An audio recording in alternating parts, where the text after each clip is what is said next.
My fiance and my younger sister got together. On the day of our engagement, I overheard them confessing their love to each other, almost making me sick to my stomach. William and I had been in a 7-year long-distance relationship from sophomore year until now.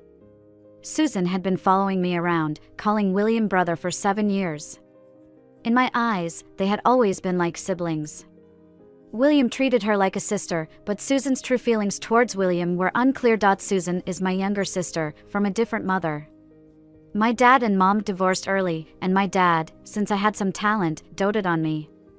Susan was cute when she was young, with chubby cheeks and drooling, and she used to like sleeping while hugging me. But as she grew a bit older, around kindergarten age, she was no longer cute. She would occasionally put on a look of grievance, blaming me for things that were not my business. She would say things like, "Dad, if you want to hit someone, hit me. I'm so scared when you guys fight. Sister likes it, so give it to sister." I didn't mean to. Can sister forgive me? At that time, I didn't understand what manipulation was. How could such a young child have ulterior motives? But my dad's attitude towards me changed from good to bad, worsened over time, especially because my stepmother was her biological mom, and my position at home became precarious. I worked harder at studying and dancing, hoping my dad would love me more, but to no avail. My dad always thought I bullied Susan, while Susan endured silently. Did you think I wasn't wary of Susan while dating William? It was fine for the first 2 years. I was in college and she was in high school. By the time I graduated, she entered college, and with more time, she started making moves. Every weekend when William and I had a date, she would tirelessly try to contact me, claiming sisterly affection. I tried to drive her away, but she would cry and say, "Sister, do you not like me anymore? What did I do wrong? Tell me, I'll change. I'm so sad when you treat me like this." I would roll my eyes and she would turn to William for help, eyes red with tears. Each time, William would mediate, saying Susan was still young, liked following me, and let her do so. He would ask me not to be so harsh on Susan. We argued about this several times. He said I was unreasonable and shouldn't argue with a child, while I said he didn't understand anything and had no right to intervene. We almost broke up but didn't. Later, when Susan clung to me, William remained silent, letting me handle it. "Oh, I'm a dancer. My name is Sue, and I work at the Provincial Cultural and Arts Troupe, considered a pillar of the troupe. William works in IT, a programmer who had already become a project manager in a private company, young and promising, with thick hair. Everyone around us said we were a perfect match, and the number of people asking when we would have our engagement ceremony was countless. Here, before getting married, we had to have an engagement ceremony first. William and I booked a hall at a local 5-star hotel, choosing it for its duplex structure. Bright crystal chandeliers, long spiral staircase, the first floor to entertain guests, and the second floor for dressing rooms and lounges. I was touching up my makeup in the dressing room. My sister's dress looks amazing. It highlights all her strengths. Unlike me, who wears t-shirts and jeans every day. This lipstick matches her so well. Is this what they call a man killer? I'm so clumsy, I don't know how to apply makeup. Sister, can you teach me in the future? I looked at her through the mirror. Okay. She looked ecstatic. Often, I couldn't tell if she was genuinely naive or just pretending to be. After so many years, I didn't like her. It was obvious. How could she still pretend to be so close to me? "Sue, it's almost time. I'm going downstairs to be with Mom and Dad." Susan rushed out, leaving the makeup artist staring at her back in amazement. "Sue, your sister is so lively and naive. Everyone is dressed elegantly at this event, but she is wearing a t-shirt and jeans." I smiled without a response. Some things are better left unsaid to outsiders. William was late in picking me up, and no one answered the phone. I called a friend downstairs, and I was told he had already gone upstairs a while ago. Gone upstairs for a while? A woman's sixth sense is truly mysterious. At that moment, my mind was filled with thoughts of Susan. Without hesitation, I got up and walked out, swaying my dress. Next to the dressing room was a lounge, with the door slightly ajar, voices coming through it. I walked over. "William, this is the last time I'll call you brother. From now on, you'll be my brother-in-law. I feel so sad. Sister is so happy being able to marry you. You're such a good person. Sister must have saved the galaxy in her past life. Brother, what should we do?" I really like you. Susan, don't do this. Sister and I are about to have our engagement ceremony. The room fell silent. I hesitated for 2 seconds, then pushed open the door. The two of them were already on the couch, with William kissing Susan, one hand not keeping to itself under Susan's dress, their kissing looking passionate. My whole body felt frozen. This was the scene of our engagement. Did they have no shame? Sister. Susan was the first to notice me. They both scrambled to get up from the couch, one with hair resembling a bird's nest, the other with a suit so crumpled it was hard to look at. Sister, it's not what you think. Sue, let me explain. William quickly caught up, standing in front of Susan. Their strategic positions were too obvious. When did these two really start? Even if today was the tipping point, they must have flirted with each other for a long time before. I looked at Susan, trying to force a smile. It's not what I think, it's what I saw. And to William, I sneered, your words say no, but your actions are quite honest. Today's engagement ceremony doesn't need to be cancelled, just change the bride from the bride's side. William, we're done. Consider it as if I never knew you. I turned and left, tears flooding in an instant. So many years of love, easily gone. Susan followed me out, grabbed me, and fell to her knees, slapping herself in the face. Smack! A crisp sound. The room downstairs fell silent. In the vast space, only Susan's begging cries could be heard, sister, forgive me, and William this time. It wasn't on purpose, I was mentally prepared to call him brother-in-law. We didn't do anything wrong. Please believe me, please, let's proceed with your engagement properly, okay? Her words made me laugh out of anger. With such a situation, how could we proceed with the engagement? Should we ignore the elephant in the room? William stood at the door of the lounge, not moving an inch. He was watching me and Susan, but mostly Susan, with a look of pity in his eyes. My heart sank deeper and deeper. How did I not know before that you two had reached a point where you couldn't control your feelings? You two, you're quite something. Furious, I turned and ran downstairs. 9-inch high heels, a long skirt with a wide hemline. I lifted my skirt in front, but it was stepped on from behind, making me roll like a dumpling down the stairs. The pain in my body felt more real than any screams. Everyone rushed to my side. I struggled to stand up and realized my right ankle couldn't move. I'm a dancer, I knew the difference between spraining a foot and fracturing a bone. A chill ran through my heart. Quick, take me to the hospital. That was the darkest moment of my life. In one day, I lost my lover and my career. My ankle was shattered. The doctor said I needed surgery with a steel plate and I might not be able to dance again in the future. In the hospital room, several dancers from the troupe turned away, wiping tears. William blamed himself and knelt at the bedside, repeatedly promising to take care of me for a lifetime. Susan stood at the door of the ward, crying continuously, occasionally glancing at William, like a wronged little wife. I ignored them. My stepmother couldn't stand it, feeling sorry for her daughter. It wasn't your sister who pushed you down. Why are you making a fuss? Just a lost leg for you, but for her, it's a lost love. I felt nothing but ashes in my heart, not just towards William, but towards the whole family. I looked at my stepmother calmly. If William prefers her, can I break her leg for you? Since that day, there was no need for me to pretend with my stepmother. Our only interaction was when she told my dad to tell me that she had packed up all my belongings from childhood to adulthood, so I should move out. She wanted to free up my room for other uses. I nodded and handed my house key to my dad, asking him to help me move my things, so as not to take up their space. William came to see me every 2 or 3 days, and I ignored him, telling him to leave. He would silently cut fruits for me, pour water for me, saying that once I recovered, we would get our marriage certificate and he would take care of me for a lifetime. Susan, on the other hand, came every day, crying and asking for forgiveness. I told her to leave, and she would kneel down, wailing, fearing that others might not realize how wrong she felt. Whether by coincidence or something else, William had witnessed her kneeling several times. When he looked at her, there was the same look of pity as that day, but when he looked at me, he seemed hesitant, almost asking me to treat Susan better. In the end, the two of them changed from leaving one after the other to leaving together, no longer bothering to hide their feelings. The other patients started commenting about William, from originally saying, "Your boyfriend seems nice. Did you two have a fight?" To your sister's boyfriend is good, he's so caring towards you, the elder sister, what can I say? Can I say that I fulfilled this couple at the cost of one leg? I hurriedly urged them to leave. Please both of you, get lost.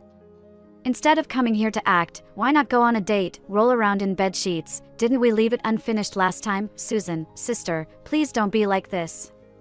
William and I are just friends, we didn't do anything. If you mind, we won't have any contact in the future. I rolled my eyes, stop it. For the rest of my life, please don't appear in front of me anymore. Susan started to cry again. William pulled her and left without looking back.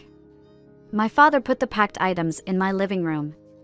For weaving bags in total, from clothes, books, photo frames, simple skincare products, to slippers, toothpaste, and chargers, everything was thrown randomly into the weaving bags. I picked out useful things with my cane, then called the recycling station for old clothes and books to come pick them up. My connection with that family was in the 22nd year after my parents' divorce. It was broken after they cut out everyone in the family photo except me. I transferred some money to my father, thanking him for raising me. The Cultural and Art Museum gave me a new office job. Not tiring, very leisurely. After finishing my work every day, I leaned on my cane and went to watch my former partners dance. God knows, for me, dancing is my destiny, more important than William. So, I hate Susan.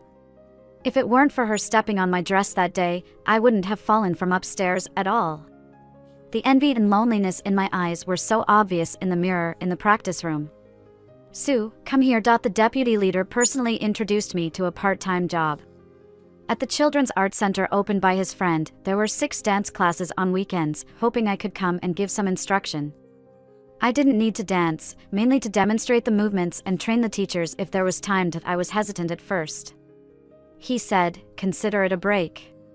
He said, your dancing skills are profound, it's a waste not to use them. He said, talented people can shine anywhere, not just on stage.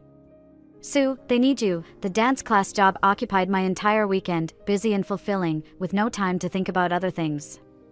The innocent smiles and lively eyes of the children were life, and also redemption for me. I understood the deputy leader's good intentions. The weight that life cannot bear will eventually force you to accept it and compromise in the most appropriate way. 1 month after leaving the hospital, I discarded my cane, and as long as I didn't do strenuous exercise, my mobility was no different from a normal person. I still longed to dance, would practice basic skills, and demonstrate to the children with the right ankle not bearing weight. Occasionally, I would cautiously test the condition of my right foot. In my heart, there was always a hope. What if I could dance again? I had interactions with another man, Peter, half a year later on a weekend. Saturday night. There was no class in the dance class, and I was practicing choreography alone. I wanted to test if I could jump. Many things needed to be tried to know the results.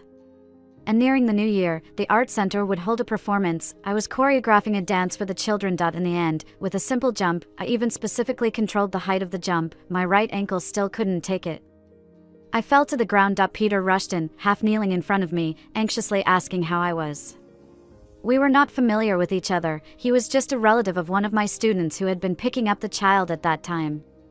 He cared more about the child's dancing than the child's mother, always asking about the child's condition after school. That day, something strange happened. When Peter rushed to me, my focus shifted from my foot to his shoes. Shoes were not allowed in the practice room, yet he was wearing shiny leather shoes. He saw me staring at his shoes, quickly took them off and held them in his hand, then smiled. His whole face relaxed. I've never seen someone like you, who's injured but still concerned about keeping the floor clean. Seems like it doesn't hurt anymore? Do you want me to take you to the hospital? My ankle was fine. The pain had eased since the initial moment. I seemed to be able to bear it. I didn't need to go to the hospital. Peter helped me change shoes at the doorway, then took my coat and bag from the shelf for me.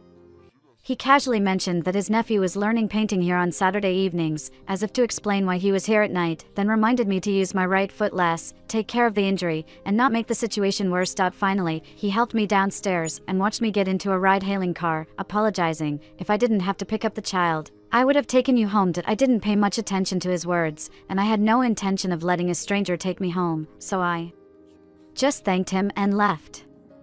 That evening, I chose a robot figurine online. The following week, Peter came to pick up the child again, and after asking about the child's dancing performance as usual, I took out the figurine box from my bag. Thank you for your help last week.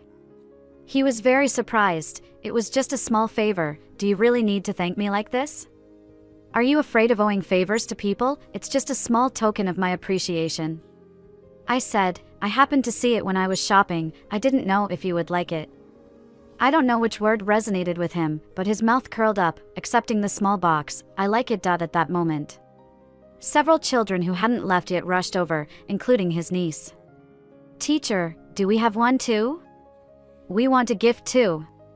Their eager eyes looking at me. I smiled and took out lollipops, chocolates, and fish sausages from my bag to share with them. The children joyfully took the treats and scattered around. Peter smiled and asked, Did I make you spend money? I shook my head. I bought it for them in the first place. Since becoming a teacher at the organization, I often buy small snacks as extra rewards. After receiving your gift, Sue, let me treat you to dinner. I'm sorry, I already made plans with someone else. I never dreamed that I would be countered so quickly when saying this. Half an hour later, I sat in a nearby steakhouse, cutting the meat with knife and fork, taking small bites and putting them in my mouth, while Peter stood with the child next to my table. What a coincidence. He pointed to the couch across from me and jokingly asked, Your company didn't show up? I smiled calmly. He had something come up last minute. You don't mind, right? He gestured towards the couch across from me again. What could I say? I could only smile and say, It's better to meet by chance than by appointment. I'm not good at talking, compared to Peter, who was more talkative and humorous. His niece Cindy had been glancing at him with strange eyes several times. I followed Cindy's gaze to him. He chuckled. After maintaining a parental image for so long, it's hard to return to normal. The child isn't used to it. Cindy snorted through her nose. Peter showed a doting expression. Ruffled Cindy's head. Cindy rolled her eyes and snorted again. I felt a bit envious of their family atmosphere. Since my mom left my dad, I had no contact with her for many years. My dad only had my stepmother and Susan in his eyes. In the evening, I received a friend verification message. Peter, Cindy's uncle. He added me through the business card push from Cindy's mom. That's how I learned his name. He sent a photo, the robot figurine placed on his desk next to a corner of a laptop. Thank you, I really like it. You're welcome. After that, Peter would occasionally like my posts on social media. Sometimes, I would return the favor by liking his posts, keeping the mutual respect alive. Through this interaction of likes, I unexpectedly discovered that he knew the leader and deputy leader of our provincial art troupe, and their relationship seemed pretty good. As for what Peter did, it wasn't apparent from his social media posts. Of course, he might have restricted certain posts from my view. Similarly, through messages, William would occasionally check in with me. How's your foot doing? Much better, thank you. Many years of feelings, we couldn't be lovers, but we didn't have to be enemies. I never blocked him, and never considered doing so, because the estrangement of adults always drifts further apart. It was Susan who was posting affectionate messages and even privately messaging me to seek forgiveness. Sister, can you forgive me? Sister, you're so great, many other guys like you besides William, but I only have William. I can't leave him. Sister, which ring do you think looks better? A photo of a string of diamond rings was sent, one of them almost identical to the engagement ring I had back then. I felt a bit suffocated. Since that incident happened, every time Susan sent me a message seeking forgiveness and showing off her relationship, I would reply with just one sentence. She would mostly say that Sister was so good, and Sister loved her the most. On this day, she replied, Sister, you must be angry with what you said. I feel so sad. After all, it's the room you lived in for more than 10 years. I rolled my eyes, turned off the screen, cursed her under my breath, and looked out the window. Peter chuckled softly beside me. I turned to him, silently accusing, You're enjoying yourself when someone else is upset. Do you know, when you roll your eyes, you look even more lively and cute than usual? He said. Are you driving? I immediately retorted, wondering how even the eye rolling was so obvious. Peter didn't reply, just pursed his lips, a slight smile playing at the corner of his mouth. Cindy, sitting in the back, piped up, Sue, my uncle wishes he had a pair of eyes on you. Peter smiled, glancing at Cindy through the rearview mirror. I turned around, pretending to be serious as I said, "Kids, don't talk nonsense." "I'm not talking nonsense. My mom said that," Cindy retorted, looking at Peter provocatively, mimicking the tone of an adult. "How old are you? Can't even chase girls properly, have to use your niece as a shield." I felt embarrassed on the spot. Peter wasn't completely at ease either. He raised his left hand resting on the window frame, rubbed his temple, and tried to lighten the awkward atmosphere with a smile. "Caught red-handed, huh?" He glanced at me and changed the subject. "Sue, don't you remember me?" "I really don't remember." It was only after Peter half reminded, half directly stated that I recalled that one year where after every performance, there would be someone sending a basket of flowers that the signature on those baskets was Peter's. Back then, we had actually met once. After one performance, he, accompanied by the troupe leader, personally invited me to perform at their company's annual meeting, promising good compensation. I declined and stated the reason directly. During that time, I had to go to my boyfriend's hometown to meet his parents. After that, neither Peter nor his flower baskets appeared again. It hit me like a thunderbolt. Back then, did this man think, "Sue, now that you're in my car, can I finally succeed in pursuing you?" Peter asked with a playful smile. The thunderbolt in my heart slowly dissipated, accompanied by a sense of relief and a touch of disappointment. I was just an ordinary woman, with desires like anyone else, yearning for someone to like me. Who am I compared to a star? I chuckled at myself, shifting my gaze outside the window. Outside, the city lights were coming on. Now, I was just a dancer who might never set foot on stage again, an administrative staff member at the provincial arts troupe, a teacher at a children's art institution. Yuri the brightest, his voice sounded again, deep and slow. As if pondering for a while, "Sue, shall we give it a try?" The enclosed space of the car was quiet. I pondered for a while and said, "Okay." Peter turned out to be a perfect boyfriend. Every morning, he would drive halfway across the city, bringing fresh flowers to pick me up for work. In the afternoon, he would pick me up after work, we'd have dinner together, and he'd drive me home. From Monday to Friday. On weekends when I worked at the art gallery, he would spend the whole day with me. Either working on his laptop in the parents' rest area, occasionally glancing at the monitors, or standing in the corridor by the classrooms, sneakily watching me. Honestly, this kind of care and attention I had never experienced from William. It was sweet. The troupe leader teased after seeing him several times, "Not easy to be patient and see the moon emerge from the clouds." The deputy leader chimed in, "When's the wedding banquet?" I didn't know how to respond. My relationship with Peter was just beginning, and marriage was still a long way off. Peter, however, smoothly continued, "Thanks for the well wishes, I'll keep working hard. And you, please say a few more good words for me, help me bring Sue home sooner." The troupe leader and the deputy leader both looked at me with meaningful glances, as if saying, "You can do it." I was non-committal. "Are you really clueless, or just pretending?" the troupe leader asked in private. I was perplexed that the troupe leader had to point out that Peter was a famous wealthy bachelor, worth billions, ruthless in the business world, yet had a soft spot for me. I should seize the opportunity. I, on the other hand, hesitated. I knew he was well off, it was evident from his car, attire, and mannerisms, but I didn't realize to what extent until now. I felt undeserving and subconsciously wanted to retreat, unsure of what to do. Our relationship had hit a stalemate.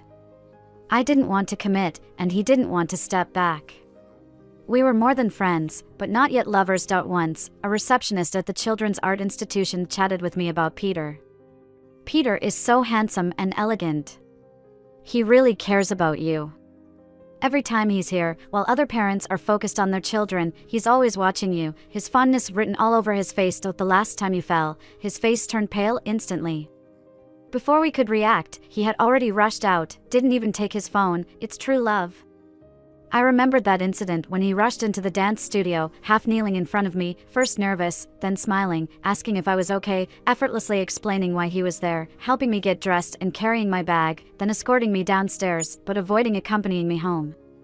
So considerate. "When did you start having designs on me?" I sat in his car that night and asked with a smile, "I heard you were single." Peter looked at me and didn't shy away from the topic. I felt I couldn't miss this chance any longer. Instead of waiting for someone else to make you happy, I thought I should take a shot. "I believe I can do it better than most men." His voice grew deeper. "I was afraid you might make a wrong choice." settling for someone inferior to me, and even more afraid that I would regret it. In the background, Nordic folk music played ethereally and chilly. I looked at him. It was the most heartfelt confession I had ever heard. Peter. I'd like to go see a movie. Okay. At the movie theater, I allowed him to kiss me. Sometimes, in relationships between men and women, crossing a certain threshold just naturally leads to the next step. Peter was apparently a kissing enthusiast. Every morning, after handing me a rose, the next thing he'd do is lean in and peck my lips. After getting in the car, with my seatbelt fastened, he'd lean in for another peck. Laughing, I said, "That's enough," in public. He chuckled and touched his mouth, still not seemingly satisfied. I've been thinking all this time, those few kisses, it just didn't feel enough. What to do? I didn't bother responding. He continued on his own. "Sue, why do you smell so good?" Jokingly, I said, "Probably just mouthwash." He joined in the laughter. When we arrived below the Arts Troupe building, the familiar routine repeated: kisses, kisses, kisses. "You've got to control yourself, everyone you know is watching." I lightly pushed him away. "Everyone in the troupe knows I'm pursuing you." "What's there to control?" he said, embracing my waist tighter with one hand. "Besides, I've already exercised a lot of self-control." If I didn't, well, his words trailed off, his gaze dropping to my lips, my heart pounding fast, my mind filled with inappropriate yet beautiful imagery. I almost wanted to run away. A low chuckle came from behind. I never knew that being in a relationship with a mature man could be so sweet, even sweeter than a first love.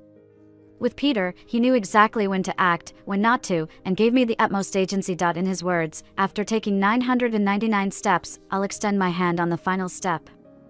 You just have to place your hand in mine." And that final step, he would still take it. As long as I didn't retreat, it would all be fine. Under the night sky, beneath a towering clock tower, Peter held me close, regret lacing his voice. "I missed you for so many years." At that point, I was already heading towards meeting my boyfriend's parents. "If you show up now, you'd be a homewrecker," I mumbled in his arms. Remember, we hadn't even reached the point of meeting each other's parents yet. It was as if I were a thorn in his side, as he held me even tighter, nose rubbing against mine, murmuring, "Apart from seeking my wife's opinions, my marriage doesn't need to concern anyone else. Whoever it is, they're just being informed. So, wife, when do you plan to marry me?" I remained silent. I decided to retract my assessment of him being a mature man. We had only taken 999 steps of those agreed upon 1,000 steps, and he was already trying to step over the last one, assuming the title of wife, without consulting me. "Are you with someone else now?" William's booming voice echoed over the phone, interrogating me without even using my name. I was taken aback. "William, we've been broken up for so long. You and Susan have a child, can't I have a boyfriend?" I shot back. "What child? Have you forgotten we're engaged? It was you hugging Susan that day, wasn't it? We broke up. We broke up on that very day. You're not suited for double dealing like this. What breakup? When did I ever agree to break up? You've been the one avoiding me all this time." Peter directly took the phone from my hand, not mincing words. "William, right? I'm Peter, Sue's current boyfriend. Please refrain from harassing my girlfriend, or I'll have to call the police." I didn't know how William reacted as Peter finished speaking, hung up, and promptly blocked William's number. I looked at him in astonishment. "That's my phone. Did you just block someone without my consent?" He smiled. "Sometimes, a girlfriend needs to listen to her boyfriend." He returned the phone to me. It was the first time I glimpsed his possessive side. William and Susan must have seen me with Peter on the same day. Because after William's call the previous day, the next day, Susan showed up at my doorstep. Outside the practice room of the art institution. When I saw her standing just half a step behind Peter, chatting as if they were just finishing up a conversation, a smile bright on her face, my heart skipped a beat. I had lost to her once before, and I was afraid she was trying to repeat history. "What are you here for?" I was full of hostility, even more so than when she used to pester me and William. Peter walked up to me, turned to look at Susan. With a raised eyebrow, as if inquiring. Susan looked full of grievances. "Sister, I miss you. It's been so long since I last saw you. Mom and Dad miss you too. When are you going back?" She looked at Peter pleadingly and stuttered, "Peter, please talk to sis for me." I couldn't swallow my anger and turned to leave. Peter caught up to me and asked if I was mad at him for talking to other women. "I'm not mad at you, I'm just uncomfortable," I sighed and said sourly, "Peter, we've just met, and now we're already brother and sister. I didn't ask her to call me sister." Peter smirked smugly. "Sue, are you jealous? How about you also call me brother?" I glared at him. He continued to coax, "If you call me brother, I guarantee no one else in the world would dare to call me that." I rolled my eyes at him, looking at his serious expression, and couldn't help but laugh. What a twisted sense of humor. Such a disgusting nickname. As it turned out, Peter indeed had a twisted sense of humor. Much later, at specific times or occasions, like when we argued or made love, this nickname was like a switch. Susan took a liking to Peter. Over the years, whenever I had something, she would look up to it, and most of the time, she would snatch it away. After that meeting, she often ran to art institutions on weekends, ostensibly to seek forgiveness from me, but in reality, she was just trying to get close to Peter. "Sue, be careful of your little sister. She's like a tea serpent. Peter has rejected her many times, but she's still swooping in," I grunted in acknowledgement. The time I spent with Peter wasn't as long as the time with William back then, but for some reason, I had confidence in him. Men of his caliber, if they wanted pretty women, could easily have them with a wave of their hand, and he didn't disappoint my confidence in him. I don't like it when others call me that. "Susan, you better call me Peter, or brother-in-law. Even though you're Sue's sister, please have some self-respect. Whether I'm good or not has nothing to do with you. I don't want Sue to misunderstand. I'm not your William, your tactics won't work on me. I can distinguish between a stone and a gem quite clearly." These words were relayed to me by the receptionist, along with some flattery. "Sue, Peter is so handsome. He talks to Susan with a commanding presence. I've never seen a man reject a woman so decisively. You should get married soon." After Susan hit a wall with Peter, she turned to me for conquest, determined not to give up. She cried in front of the parents picking up their children, asking if I was still mad at her because I was blaming her, and that's why brother-in-law was ignoring her. She said she realized her mistake, that she only had one sister, and nothing was more important than her sister. She asked how she could be forgiven? Did she have to kneel down and kowtow? She cried so hard, as if she was about to faint the next second. Many onlookers were pointing fingers. "Sue, forgive her. How can siblings hold grudges? Isn't it natural for an older sister to give in to her younger sister?" I laughed in exasperation. Who said the older sister must give in to the younger sister? What if the younger sister is a scoundrel? I looked at the crowd. The best way to deal with green tea was to accuse publicly. At my engagement ceremony, my sister went to confess her love to my fiance, and they rolled on the couch. Caught in infidelity, my sister stepped on my skirt, causing me to tumble down the stairs and break my leg.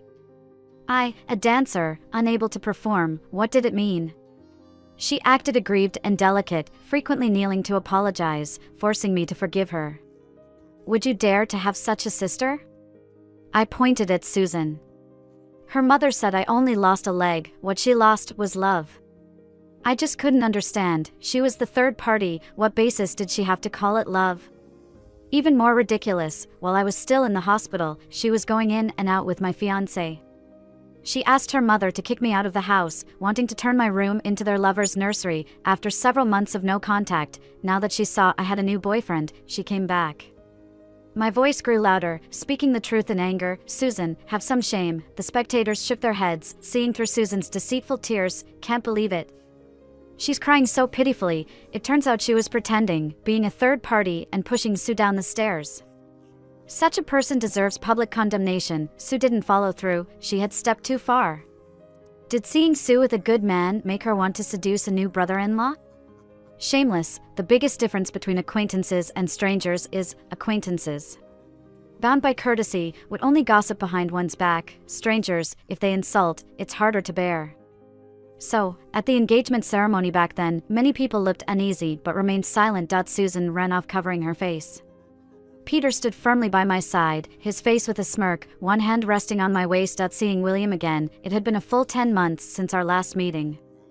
He looked more haggard than ever, with deep dark circles under his eyes, cracked lips, and a cut on his chin from shaving. If not for his clean attire, well-groomed hair and shoes, and holding a bouquet of roses, I would have thought he just came out of a coal mine in Shaanxi. "Sue, let's make amends.